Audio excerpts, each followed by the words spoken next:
everyone, this is Jivan Jaiswal from Main Academy and we are discussing about biography of Bal Gangadhar Tilak. Swaraj is my birthright and I shall have it. ये बाल गंगाधर तिलक का कथन है। इनके बारे में जानेंगे, आज समझेंगे बायोग्राफी इनकी। ये ना सिर्फ समाज सुधारक थे बल्कि स्वतंत्रता सेनानी थे, दार्शनिक थे, पत्रकार थे, राष्ट्रीय नेता थे और इनको कई संस्कृतियों का, जैसे भारतीय संस्कृति, हमारे भारतीय परंपरा, हमारी भारतीय संस्कृति, कला को ये समझते थे, ये जानकार थे। इन्हें गणित का ज्ञान था, खगोल विज्ञान को अच्छी से समझते थे और इन्हें संस्कृत के विद्वान भी कहा जाता था। तो इस तरह से इनका डायमेंशन जो था वो बहुत ही वेरियस टाइप से था और इनको हर क्षेत्र में इनको ज्ञान था और सभी की जानकारी रखते थे। तो इस तरह इनका जन्म हुआ है 23 जुलाई 1856 में महाराष्ट्र के रत्नागिरी में इनका जन्म हुआ था। इनके पिताजी गंगाधर तिलक ये क्या थे? एक शिक्षक के रूप में, स्कूल शिक्षक के तौर पे काम करते थे और इनकी माताजी पार्वती बाई थी। इनके पिता जी एक संस्कृत के विद्वान होने के साथ साथ इनका प्रभाव इनके पुत्र जो बाल गंगाधर तिलक हैं इन पर भी पड़ा था। और स्कूल शिक्षा इनका डेक्कन कॉलेज पुणे में इनका स्कूल शिक्षा हुआ था। मैथमेटिक्स में इन्होंने बीए की पास की थी, डिग्री हासिल की थी और आगे चल करके मुंबई यूनिवर्सिटी में इन्होंने लॉ की डिग्री हासिल किया।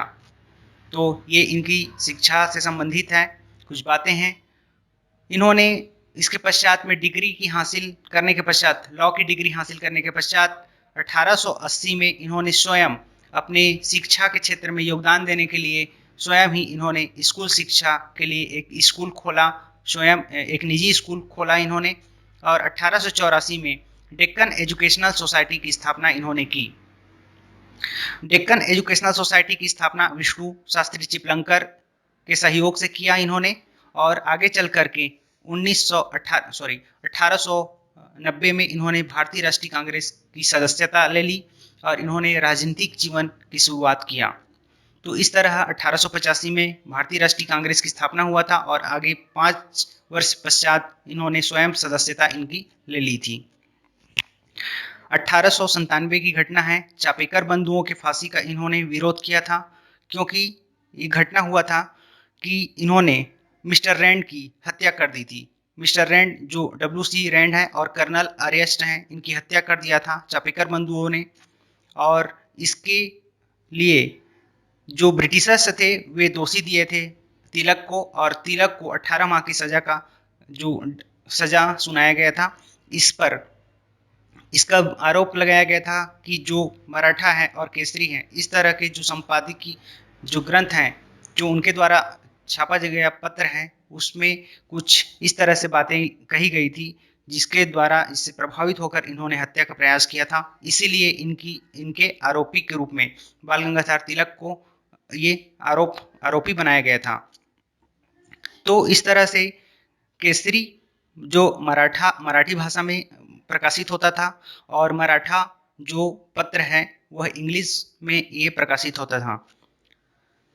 इसके पश्चात हम देखें तो 1908 में इनको 6 वर्ष कैद की सजा सुनाया जाता है और मांडले जेल भेज दिया जाता है।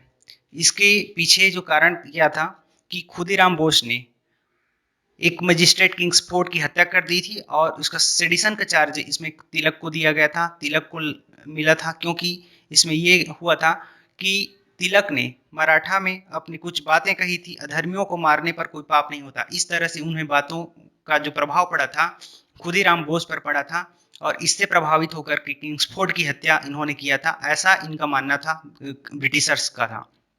और ब्रिटिशर्स ने सेडिशन चार्ज लगाया तिलक पर और उनको मांडले जेल भेज दिया गया। मांडले जेल भेज देने के पश्चात उनको 6 वर्ष की सजा हुआ और 1908 से 1914 तक उनको 6 वर्ष की सजा हुआ। लेकिन तिलक ने यहाँ अपने जो समय था, 6 वर्ष का जो समय था, उनको अपने पढ़ने, अध्ययन करने और अन्य जो उपयोगी जो काम है उसमें लगाया था और इसी समय में उन्होंने गीता रहस्य नाम की एक बुक लिखा था। तो एक बहुत अच्छा काम किया था इन्होंने, जो कि बहुत ही प्रसिद्ध है गीता रहस्य। और इसके पश्चात हम देखें तो 1916 में इन्होंने फिर से पुनः कांग्रेस को ज्वाइन कर लिया और इसके बाद 1916 में लखनऊ अधिवेशन के समय में नरम दल और गरम दल दोनों की एक साथ जो विलय हो गया था और कांग्रेस का विलय हो गया था, और इसमें ही इन्होंने एक साथ विलय पत्र पर हस्ताक्षर करके इन्होंने शामिल हो गया। 1916 में ही एक घटना घटित हुई थी, होम रूल लीग की स्थापना हुई थी। होम रूल लीग जो तिलक के द्वारा स्थापित किया गया था, और इसका जो महत्वपूर्ण काम था भारतीय राष्ट्रीय कांग्रेस, जो भारतीय राष्ट्रीय आंदोलन में जो खालीपन था उसको भरना था। और इसी समय इन्होंने इस तरह से कुछ कार्य किए, और इसी समय होम रूल आंदोलन के माध्यम से इनके जो क्षेत्र थे एनी बेसेंट से अलग इन्होंने होम रूल लीग की स्थापना की, और इनका जो क्षेत्र था वह महाराष्ट्र था, कर्नाटक था, बरार था, मध्य प्रांत था। इस तरह से इन क्षेत्र में इन्होंने सक्रिय रूप से आंदोलन को चलाया। आगे चलकर हम देखते हैं तो वेलेंटाइन सिरोल ने इन्हें भारतीय अशांति का जनक कहा है। तो इस तरह से एक इसके वो पर मुकदमे पर ये ब्रिटेन चले गए मुकदमा लड़ने के लिए।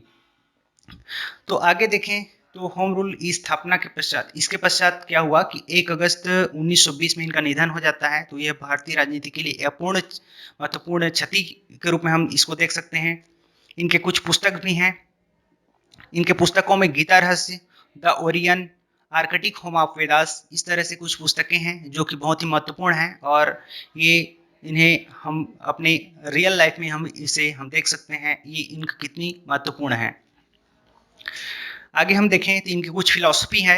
इनको फिलॉसफी पर देखते हैं। तिलक की फिलॉसफी बहुत ही बृहद है, इनके जानने का प्रयास करते हैं।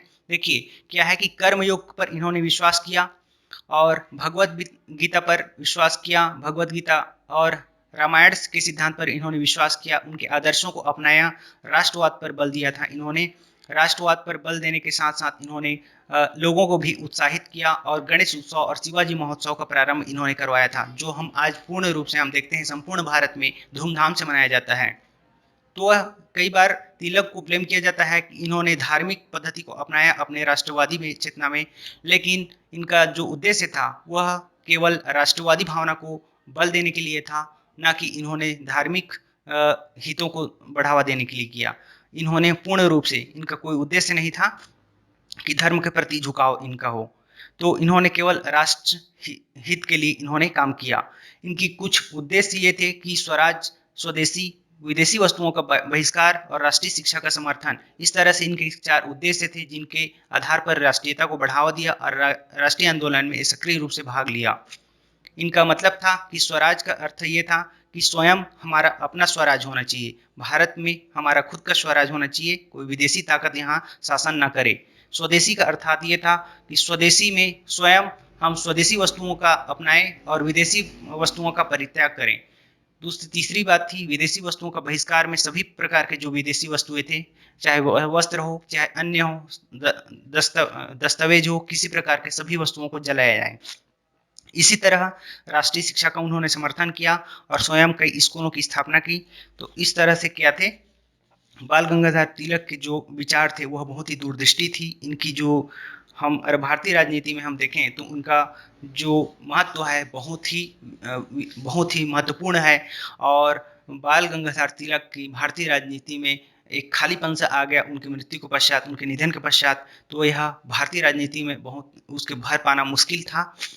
आज हम बाल गंगाधर तिलक को एक महत्वपूर्ण राजनेता, एक समाज सुधारक, एक भारतीय संस्कृति को सभ्यता को समझने वाला एक धरोहर के रूप में हम जानते हैं, समझते हैं, हम याद करते हैं।